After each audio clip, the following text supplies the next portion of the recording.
Hey, what's up, you awesome dudes? Welcome back to Anthem, and today the Vanity Store got a brand new update. We have some brand new skins in it, so we're gonna check them right now. And in case you didn't know this, BioWare has announced that the 7-day cooldown timer or the 10-day cooldown timer, not really sure how long it was it was wrong, and they were planning to bring in some new skins this very week. And as you can see, new items in 1 day and 16 hours for some reason. Are we going to get some brand new items in 1 day and 16 hours? Probably for the launch day, it might be that. I'm curious to see if there's going to be something different, but in the meantime, let's check these cool new skins that we have, as well as the customization options. So first we have the Shrike Armor Pack. This is of course for the Interceptor. It looks pretty interesting. I've seen this one before, and we've even seen it in one of the trailers. It looks pretty damn sweet. We're going to check it in the Forge. I'm not going to spend 61,000 coins, and not yet, not until I see something, something really inspiring that makes me want to spend my hard-earned coin. In the meantime, we're going to just check these out from the distance. I'm just gonna check them out real quick. Of course, the second one is called the Seeker Armor Pack. We also saw this in, I believe, one of the trailers. I'm not really sure, but that hand over there looks pretty damn sweet. Also, the legs look pretty good, but otherwise I'm not seeing much difference outside of the head region, which also looks pretty cool. So both of these sets are now available in the game if you want to go ahead and buy them. If you want to, of course. I might be going for the Seeker Armor Pack because I am really loving the Storm Javelin right now. I mean, it's super awesome. I'm doing a ton of damage and I'm having so much fun with it. There's also some other stuff in here as well, like we have the Look Back Casual.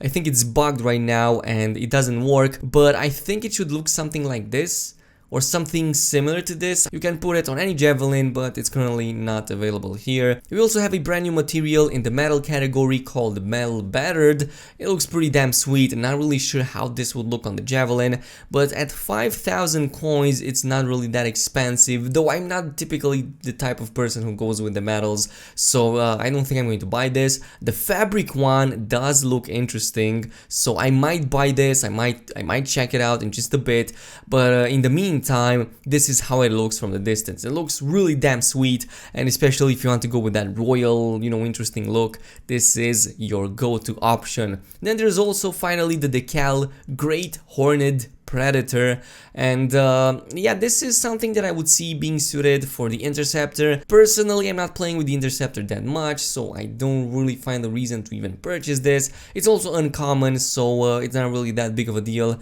For 6,000 coins, I would rather just keep them and buy something different, and yeah, be done with it. But for the most part, this has been the update, and let's see if it also appears in the Forge. I'm really curious if it appears, and I'm very curious to see how my Javelin looks with it. And I really want to see an inspect option, just have that in the game. That would be nice.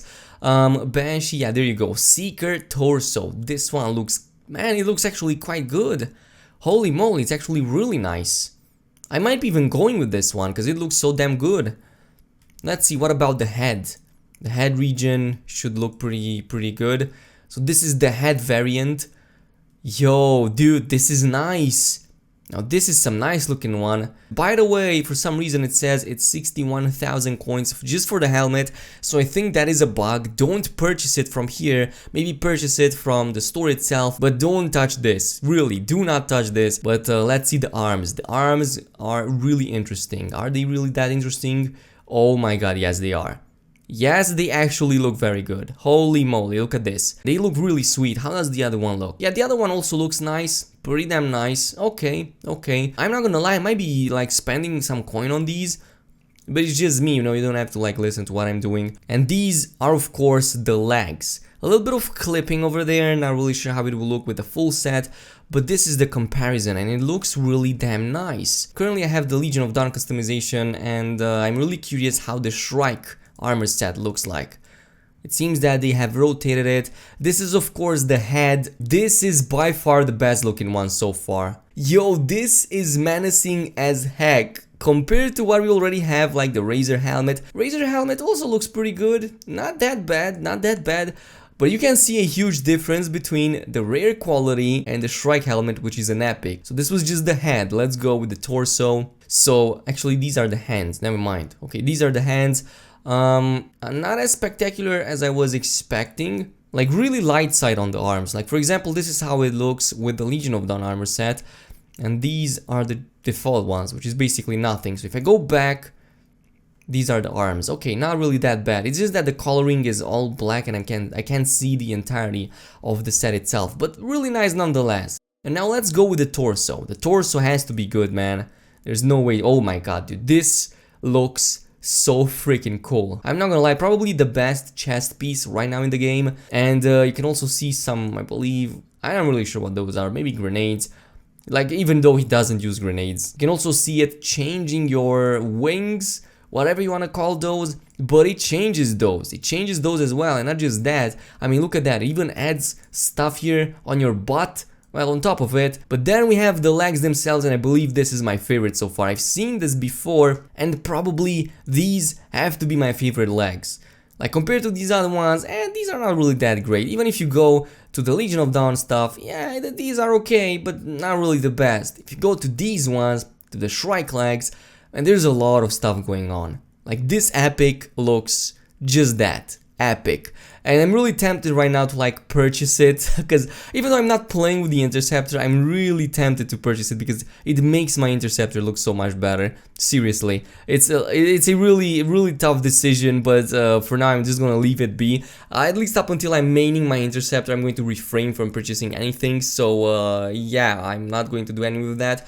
So if you're buying these ones, you have been warned, there might be a bug with them and you might be spending way too much on them, overspending even, so don't purchase them from here, from the forge itself.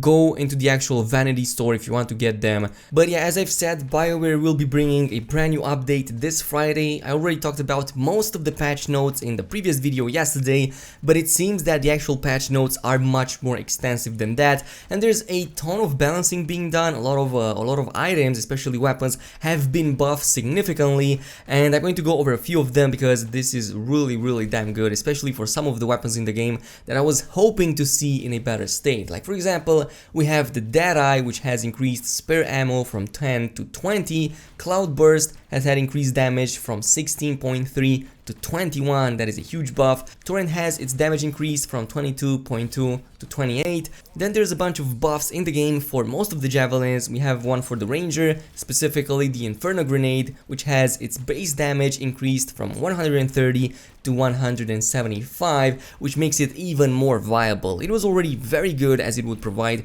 a fire debuff and you could detonate it, but now it's even better. Interceptor, Cryoglaive, base damage from 20 to a whooping 50, so that is more than double, which means I'm probably going to have to test the Cryoglaive and see exactly how good it is. But let's go over some of the changes for the Storm, and some of the stuff for the Storm has been buffed slightly. Some was buffed a lot, while other abilities have been nerfed quite a bit. For example, we have Living Flame, which had its base damage increased from 50 to 60, Glacial Beam damage decreased from 150 to 120, and finally Arc Burst secondary damage 100 to 150 buff. That is really nice. Also a couple more for Ranger, like Pulse Blast damage from 225 to 300, and now deals extra damage to shields. Another one would be Blast Missile, now probably scales up with damage as the item level increases. We also have one for the Interceptor, like melee attacks have some minor resistant penetration.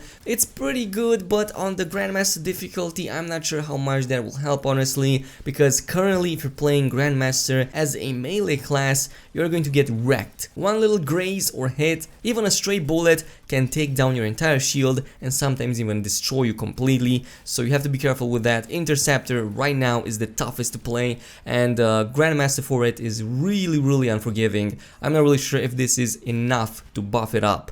Large area of effect abilities will better register multi-kill activities for challenges and medals. Really nice. Spark dash functionality has been significantly improved when the target enemy is at a different height, above or below the Interceptor. And there's a lot of other stuff in there as well, like several gear pieces that had missing primers or detonator icons have been fixed, specifically for the Interceptor, which was lacking the most, but Tempest Strike has now a detonator icon, Spark dash another one, Venom Spray as well as the detonating strike both have a primer icon, so there you have it. Also for the Colossus, Lightning Coil now has a detonator icon, while Shock Coil and Flamethrower a primer one. But that is it for today, guys. I hope you guys enjoyed this video. If you did, make sure to leave a thumbs up on this video, also hit that subscribe button, and I'll see you guys tomorrow.